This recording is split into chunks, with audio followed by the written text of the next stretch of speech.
안녕하세요 여러분. 다들 어제 크리스마스는 어떻게 보내셨어요?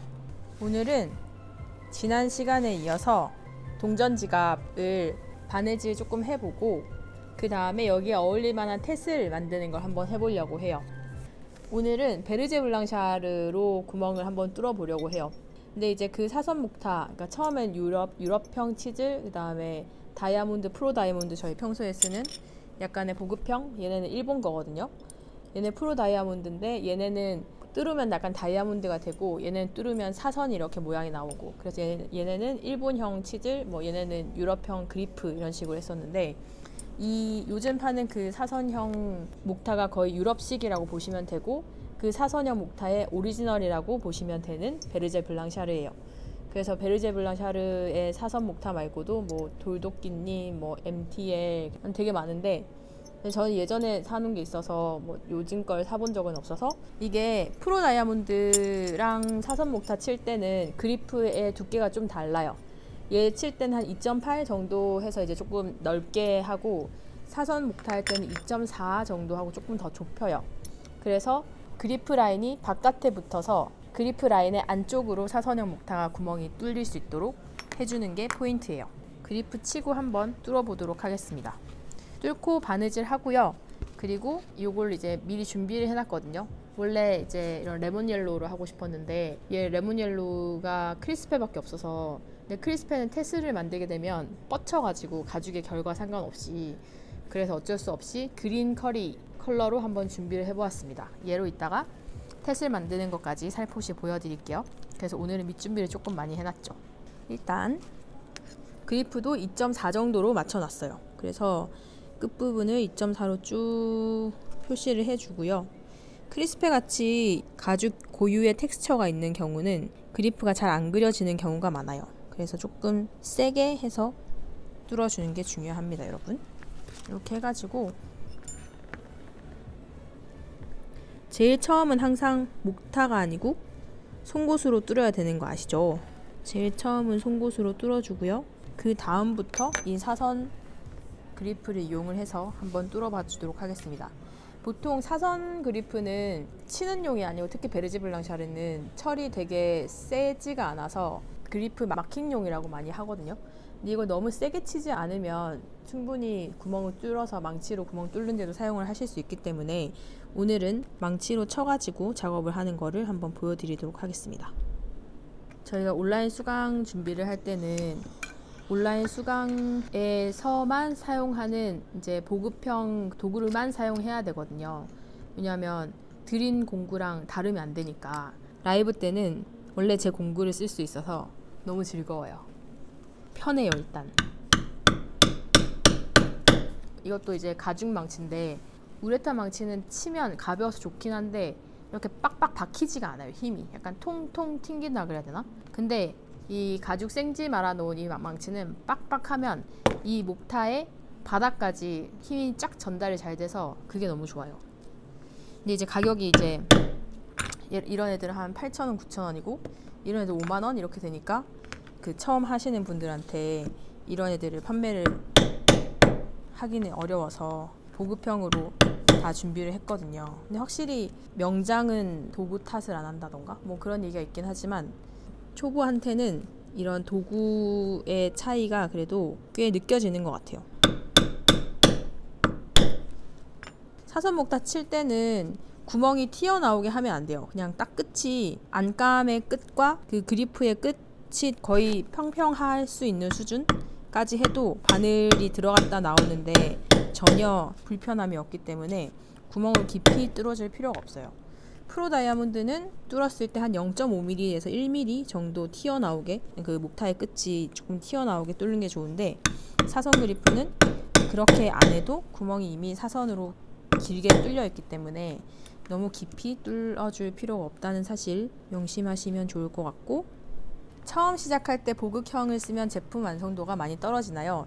근데 익숙해지면 알 수 있는 차이긴 해요. 사실 처음에 완성도가 떨어진다기보다 그냥 힘주는데 조금 수월하고, 예를 들어 이렇게 되게 얘랑 비슷하게 생겼잖아요. 근데 얘는 중국산 보급형이고 얘는 일본산 보급형이에요. 그러니까 중급기라고 할 수 있고 얘는 진짜 완전 저가형 보급형이라고 볼 수 있는데 되게 비슷하게 생겼어도 날을 갈아 놓은 정도가 되게 달라요. 그러니까 연마된 정도가 너무 달라서 얘로 뚫으면 제가 뚫어도 들어가기도 좀 힘들고, 왜냐면 거칠거칠하다 보니까 가죽을 망치로 뚫어서 밑으로 내려가는데 왜 이렇게 안 뚫리지? 이런 느낌이고, 뺄 때도 뭐가 이렇게 잡고 있지? 왜 안 빠지지? 라는 그런 느낌이에요. 근데 이제 얘네는 들어갈 때도 수월하게 들어가고 나올 때도 수월하게 나오고, 가죽에 구멍을 뚫어도 그 구멍 뚫을 때 가죽을 많이 손상시키지 않는다고 보면 되죠. 그런 약간의 도구를 사용할 때 뭔가 불편함이 있다, 불편함이 없고 스무스하게 자연스럽게 잘 된다, 이런 차이인 것 같아요. 근데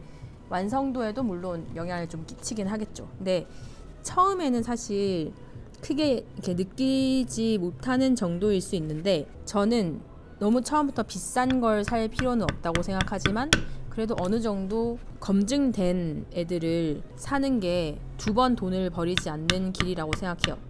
그래서 너무 처음부터 막 다 살 필요 없고, 해보다가 불편하면 조금 참고 조금 참다가 좀 알아보고 좀 발품을 팔아서 이렇게 차이를 좀 안 다음에 그 다음에 하나씩 구매를 하게 되면 실패도 적고 돈도 절약할 수 있고 그렇다고 생각을 합니다. 목타 살 때는 이게 한 15,000원, 16,000원 하고 얘가 한 8,000원 정도 하는 것 같아요. 그래서 이 정도 사용을 하다가 그 다음에는 이제 뭐 세트에 그런, 우리나라에서 만들어지는 게 보니까 2날 6날 세트에 한 20만원 정도 하더라고요. 그런 거에 이제 돈 좀 모아가지고 살포시 투자해보고, 얼마 안 남았어요, 새해가.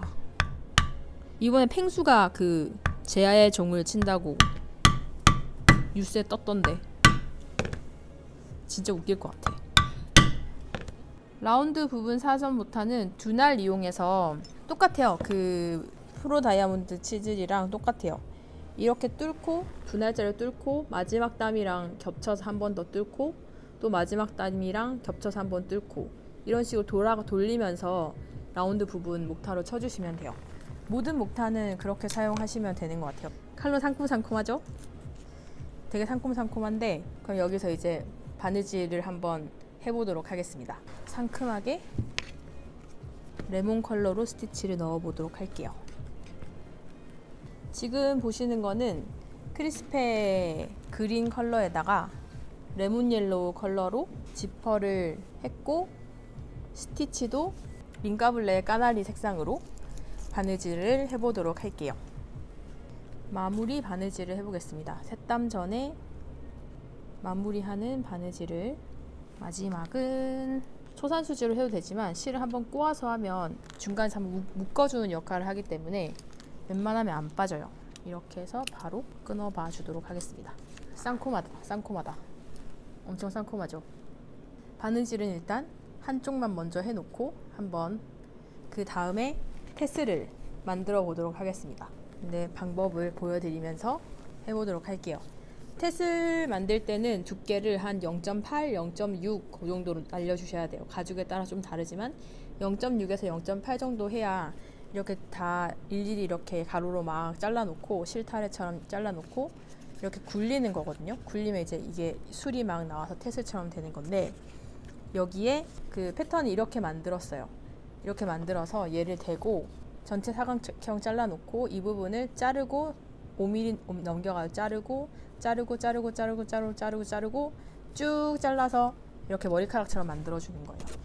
그렇게 한번 재단을 해볼게요. 예쁘죠? 라임입니다. 맞습니다. 쌍콤하답니다. 감사합니다.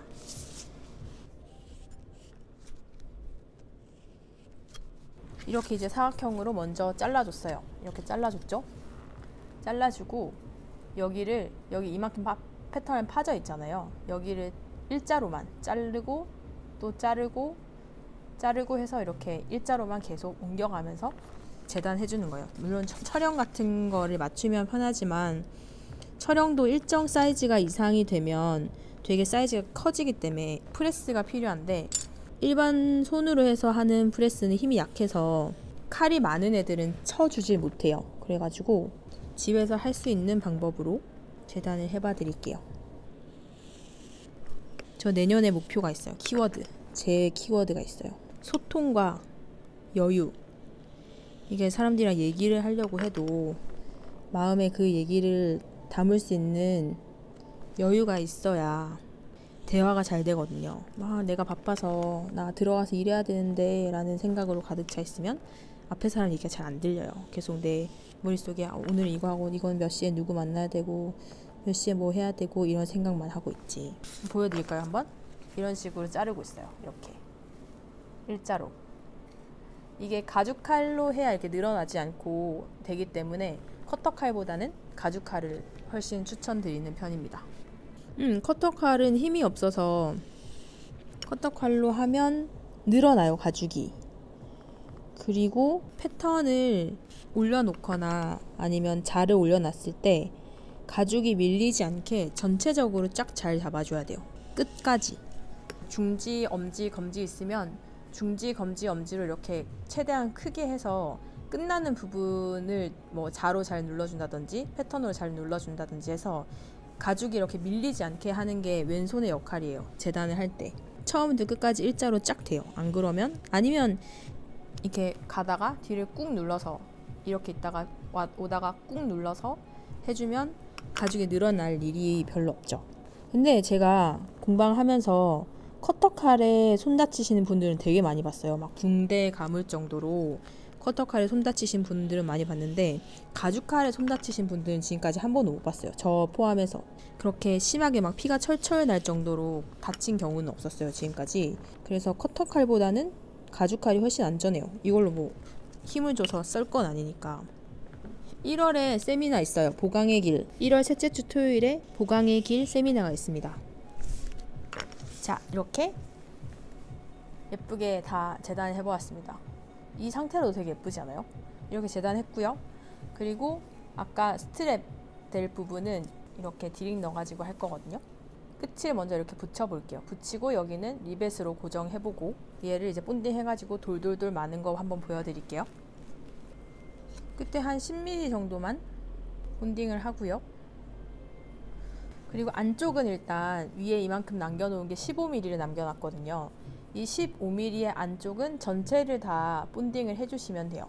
바깥쪽도 본딩을 해야 되는데 바깥쪽은 끝부분 한 5cm 정도를 남겨줘요. 그러고 반대쪽부터 말기 시작을 할 거예요.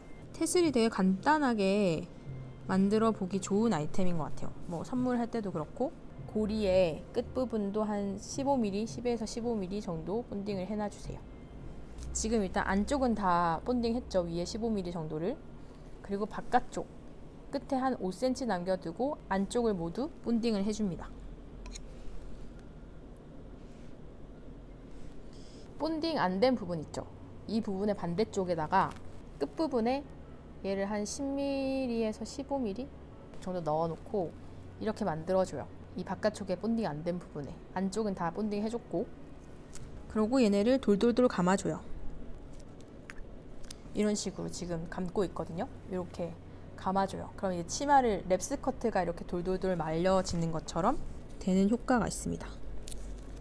자, 이렇게 만들어 봤어요. 조금 더 감아서 이렇게 뺑뺑뺑뺑뺑뺑 돌려주면 엄청 풍성하게 예쁜 걸 할 수 있어요. 좀 빈약한데? 일단 고리를 좀 짧게 만들어 볼게요. 고리 약간 징그러워서 이 사이즈에 비해서 이 정도 길이로 수정을 해봤어요. 이게 완전 쫀쫀하게 감겨야 예쁘거든요.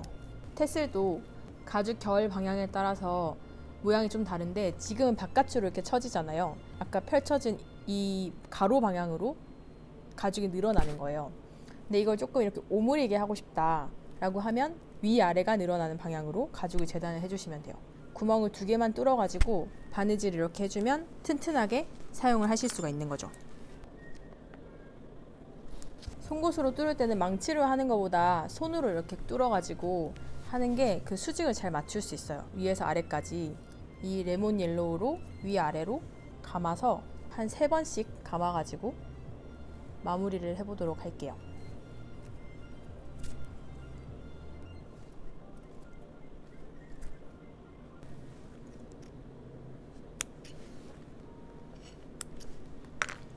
일자로 이렇게 바느질 해봤어요. 이거는 일자로 하셔도 되고 양쪽 가로로 해주셔도 돼요. 탯을 이렇게 완성해봤고 여기다가 찡 이렇게 딱 예쁘게 박아가지고 마무리 한번 해보도록 할게요. 보통 2.5mm 핀 펀치 되게 많이 쓰죠. 긴 쪽 방향의 리벳을 아래쪽으로 생각하는 부분에다 넣고 짧은 부분을 위에서 이렇게 체결을 해주세요. 이 상태에서 종발이 있으면 좋아요. 모양이 딱 맞는 종발이 있으면 훨씬 움직이지 않게 수월하게 하실 수가 있습니다. 약간 삐뚤게 박혔어요. 이게 삐뚤게 박힐 때는 종발의 모양이 딱 맞지 않거나 아니면 가죽이 너무 얇을 때, 그래서 리벳도 길이가 있죠. 발의 길이. 리벳이 가죽에서 한 1mm 정도 딱 올라오는 게 뒤틀리지 않고 잘 박아지는 거니까 여러분, 리벳을 고를 때도 머리의 크기도 중요하지만 다리의 길이도 되게 중요해요. 이렇게 만들 수 있어요. 딱 맞게. 이런 식으로 하면 되는데 사이즈가 좀 커졌어요.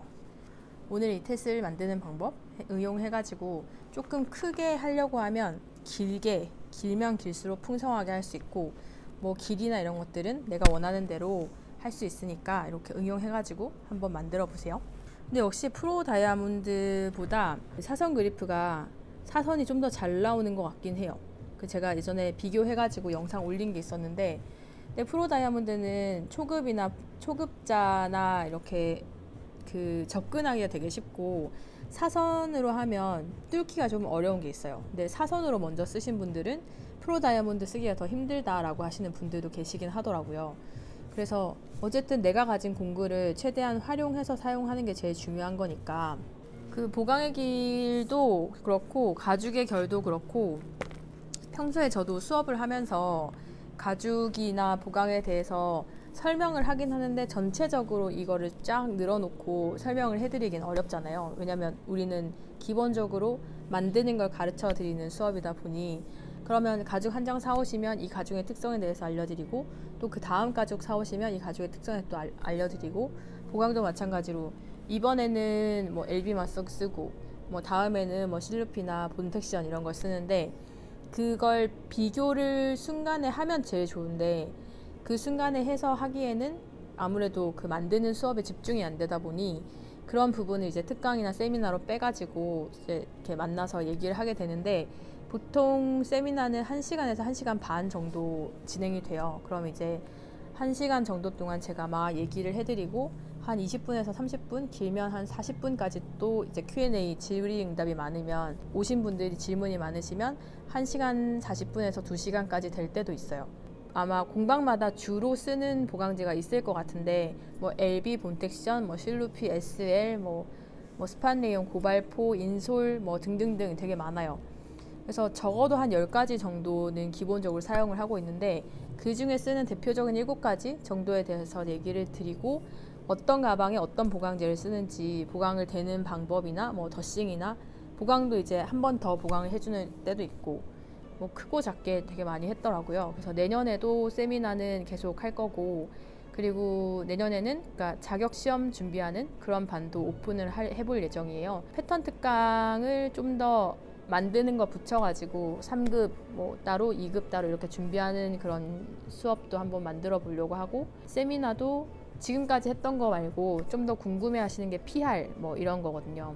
만약에 어떤 뭐 이런 게 꼭 필요하겠다라고 하시는 게 있으면 저한테 이제 아이디어를 주시면 제가 그런 부분에 대한 세미나도 한번 준비를 해가지고 여러분 모셔놓고 또 얘기 나누는 자리를 가지면 좋을 것 같긴 해요.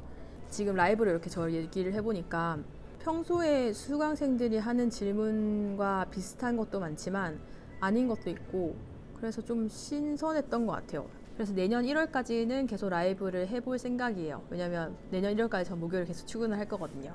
뭔가 계속 소통을 하는 거가 되게 중요한 것 같더라고요. 그래서 내년에 저의 키워드는 소통이에요. 우리 직원들이랑도 좀 얘기를 많이 할 수 있었으면 좋겠고, 그리고 수강생 분들도 수업 중에는 거의 만드는 거 위주로 얘기를 하다 보니까 준비하는 거에 대한 어려움이나 이런 것들이 저한테 얘기를 해주시기가 좀 부족하더라고요, 시간이.